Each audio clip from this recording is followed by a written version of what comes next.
ਜੀ। ਆਪਦੇ ਮੰਤਰੀਆਂ ਦੀ ਸੁਰੱਖਿਆ ਦਾ ਵੀ ਰਿਵਿਊ ਕਰੂਗੀ ਸਰਕਾਰ ਮਿੰਟੂ ਜੀ? ਦੇਖੋ, ਰਿਵਿਊ ਕਰਦੇ ਫਿਰਦੇ ਨੇ। ਹੁਣ ਕੁਛ ਰਿਪੋਰਟਾਂ ਕੱਲ੍ਹ ਵੀ ਆਈਆਂ ਸਨ ਕਿ ਤੇਲ ਦੇ ਮਾਮਲੇ 'ਚ ਰਿਵਿਊ ਹੋਏਗਾ। ਜਿਹੜਾ ਵਿਧਾਇਕਾਂ ਨੂੰ ਤੇਲ ਦਿੱਤਾ ਜਾਂਦਾ ਹੈ, ਵੈਸੇ ਆਪਾਂ ਕਹਿ ਦਿੰਦੇ ਕਿ ਫਲਾਣੇ ਨੂੰ ਫਲਾਣੇ ਨੇ ਤੇਲ ਦੇ ਦਿੱਤਾ। ਜੀ। ਉਹ ਤੇਲ ਨਹੀਂ, ਜਿਹੜਾ ਇਹਨਾਂ ਨੂੰ ਫਿਊਲ ਦਿੱਤਾ ਜਾਂਦਾ ਹੈ ਤੁਰਨ ਫਿਰਨ ਵਾਸਤੇ, ਤੋਰੇ ਫੇਰੇ ਵਾਸਤੇ, ਤਾਂ ਉਹਦਾ ਰਿਵਿਊ ਸੁਣਿਆ ਕਿ ਹੋ ਰਿਹਾ ਹੈ। ਜੀ। ਹੁਣ ਉਹ ਰਿਵਿਊ ਘਟਾਉਣ ਵਾਸਤੇ ਜਾਂ ਵਧਾਉਣ ਵਾਸਤੇ, ਇਹਦਾ ਕੋਈ ਨਹੀਂ ਪਤਾ। ਹੋ ਸਕਦਾ ਕਹਿ ਦੇਣ ਕਿ ਅੱਗੇ 500 ਲੀਟਰ ਤੇਲ ਮਿਲਦਾ ਸੀਗਾ, ਹੁਣ 700 ਲੀਟਰ ਕਰ ਦਿਓ, ਕਿਉਂਕਿ ਸਾਡੇ ਵਿਧਾਇਕ ਆਮ ਵਿਧਾਇਕ ਨੇ ਤੇ ਤੁਰਦੇ ਫਿਰਦੇ ਜ਼ਿਆਦਾ ਨੇ। ਜੀ। ਤੇ ਜੇ ਘਟਾਉਣੀ ਹੋਵੇ ਤਾਂ ਫਿਰ ਹੋ ਸਕਦਾ ਕਟੌਤੀ ਵੀ ਆ ਜਾਵੇ ਕਿ ਬਾਈ 500 ਲੀਟਰ ਮਹੀਨੇ ਦਾ ਜ਼ਿਆਦਾ ਹੈ, ਜਾਂ 15 ਰੁਪਏ ਪਰ ਕਿਲੋਮੀਟਰ ਨਿੱਜੀ ਵਾਹਨ ਜਿਹੜੇ ਇਸਤੇਮਾਲ ਕਰਦੇ ਨੇ ਵਿਧਾਇਕ, ਜੋ ਉਹ ਦਿੱਤਾ ਜਾਂਦਾ ਉਹਦੇ 'ਚ ਕਟੌਤੀ ਕਰ ਦਿਓ। ਇਸ ਤਰ੍ਹਾਂ ਮਤਲਬ ਕਿ ਹੋ ਸਕਦਾ ਕਿ ਕਟੌਤੀ ਹੋਵੇ, ਪਰ ਇਹ ਵੀ ਹੋ ਸਕਦਾ ਕਹਿ ਦੇਣ ਕਿ ਤੇਲ ਦੇ ਰੇਟ ਬੜੇ ਵੱਧ ਗਏ ਆ ਜੀ, ਹੁਣ 15 ਰੁਪਏ ਪਰ ਕਿਲੋਮੀਟਰ ਜਿਹੜਾ ਦਿੰਦੇ ਆ ਵਿਧਾਇਕ ਨੂੰ, ਉਹ 25 ਕਰ ਦਿਓ। ਜੀ।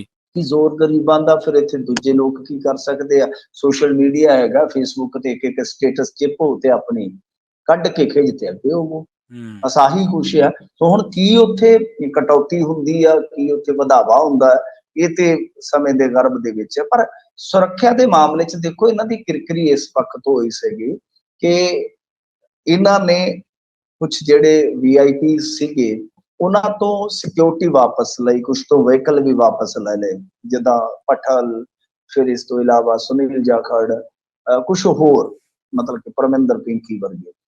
ਤਾਂ ਉਹ ਜਿਹੜੀ ਸਿਕਿਉਰਿਟੀ ਵਾਪਸ ਲਈ ਗਈ, ਇੱਕ ਤਾਂ ਪ੍ਰਤੀਕਰਮ ਜਿਹੜੇ ਵਿਰੋਧੀ ਧਿਰਾਂ ਦੇ ਉਹ ਬੜੇ ਸਖਤ ਆਏ ਨੇ, ਤੇ ਦੂਜਾ ਇਹ ਕਿਹਾ ਗਿਆ ਕਿ ਬਈ ਤੁਹਾਡੇ ਕੋਲ ਜਿਹੜੀ ਸਿਕਿਉਰਿਟੀ ਹੈ ਉਹਦਾ ਕੀ ਮਸਲਾ ਹੈ? ਕਿਉਂਕਿ ਤੁਹਾਡੇ ਵੀ ਚਾਹੇ ਕੋਈ ਰਾਜ ਸਭਾ ਦਾ ਮੈਂਬਰ ਹੋਵੇ ਤੇ ਚਾਹੇ ਕੋਈ ਮੰਤਰੀ ਹੋਣ, ਉਹਨਾਂ ਦੇ ਨਾਲ ਵੀ ਕਾਫਲੇ ਬੜੇ ਵੱਡੇ ਨੇ। ਤੋ ਇਹ ਚੀਜ਼ ਜਿਹੜੀ ਹੈ, ਕਿਉਂਕਿ ਹੁਣ ਦੇਖੋ ਸਿਕਿਉਰਿਟੀ ਇੱਕ ਐਸਾ ਮਸਲਾ ਹੈ ਕਿ ਜਿਹਨੂੰ ਤੁਸੀਂ ਲੁਕਾ ਨਹੀਂ ਸਕਦੇ। ਇਸ਼ਕ ਚੀਜ਼ ਹੈ ਐਸੀ ਕਿ ਛੁਪਾਇਆ ਛੁਪ ਨਹੀਂ ਸਕਦਾ। ਤਾਂ ਇਹ ਆ ਕਿ ਸਿਕਿਉਰਿਟੀ ਵੀ ਚੀਜ਼ ਹੈ ਐਸੀ ਕਿ ਛੁਪਾਇਆ ਛੁਪ ਨਹੀਂ ਸਕਦੀ। ਹੁਣ ਜਦੋਂ ਵੀ ਬੰਦਾ ਪਬਲਿਕ ਦੇ ਵਿੱਚ ਜਾਏਗਾ, ਸਿਕਿਉਰਿਟੀ ਤੇ ਨਾਲ ਜਾਣੀ ਹੈ ਨਾ, ਤਾਂ ਉੱਥੇ ਜਾਂ ਫਿਰ ਸੋਸ਼ਲ ਮੀਡੀਆ ਤੇ ਮਜ਼ਾਕ ਬਣੇਗਾ ਕਿ ਇੱਥੋਂ ਤੇ ਕਟੌਤੀ ਕਰ ਦਿੱਤੀ, ਤੇ ਹਾਂ ਜਿਹੜੇ ਬੰਦੇ ਆ ਇਹ ਇੰਨੇ ਇੰਨੇ ਬੰਦੇ ਨਾਲ ਲਈ ਫਿਰਦੇ ਆ। ਕਿਉਂ?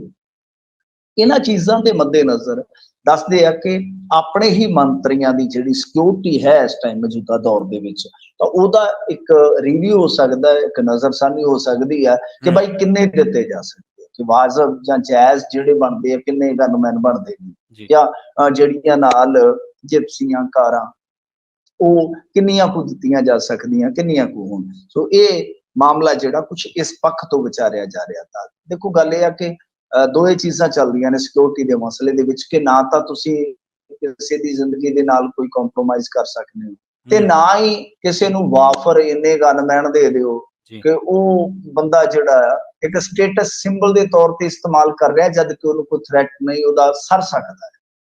ਇਹ ਦੋਏ ਚੀਜ਼ਾਂ ਹਮੇਸ਼ਾ ਨਾਲ ਚੱਲਦੀਆਂ ਨੇ ਜਦੋਂ ਵੀ ਸਿਕਿਉਰਿਟੀ ਦਾ ਮੁੱਦਾ ਚੱਲਦਾ ਹੈ। ਪਰ ਸਿਕਿਉਰਿਟੀ ਦੇ ਇਸ ਮੁੱਦੇ ਦੇ ਨਾਲ ਜਿਹੜੀਆਂ ਦੋ ਚੀਜ਼ਾਂ ਚੱਲਦੀਆਂ, ਇਹਦੇ ਨਾਲ ਹਮੇਸ਼ਾ ਇੱਕ ਤੀਜੀ ਚੀਜ਼ ਵੀ ਜਿਹੜੀ ਆ ਉਹ ਕੁੜਤੇ ਦੀ ਕੰਨੀ ਫੜ ਕੇ ਚੱਲਦੀ, ਉਹ ਹੈ ਵਿਵਾਦ, ਕੰਟਰੋਵਰਸੀ। ਤਾਂ ਉਹ ਵੀ ਹਮੇਸ਼ਾ ਨਾਲ ਚੱਲਦੀ ਹੈ ਕਿ ਗਨਮੈਨ ਕਿੱਥੇ ਦਿੱਤੇ ਆ ਜੀ, ਗਨਮੈਨ ਕਿੰਨੇ ਦਿੱਤੇ ਆ ਜੀ, ਕਿਹਨੂੰ ਕਿੰਨੇ ਚਾਹੀਦੇ ਆ, ਇਹ ਵਗੈਰਾ ਵਗੈਰਾ ਸਾਰੇ ਵਿਵਾਦ ਜਿਹੜੇ ਆ ਉਹ ਵੀ ਨਾਲ ਚੱਲਦੇ ਆ। ਸੋ ਦੇਖਦੇ ਆ ਵੈਸੇ ਕਿ ਇਹ ਕਟੌਤੀ ਕਰਦੇ ਆ ਜਾਂ ਰਿਵਿਊ ਕਰਕੇ ਕਹਿੰਦੇ ਆ ਕਿ ਗਨਮੈਨ ਵੀ ਥੋੜੇ ਥੋੜੇ ਹੋਰ ਵਧਾ। ਜੀ।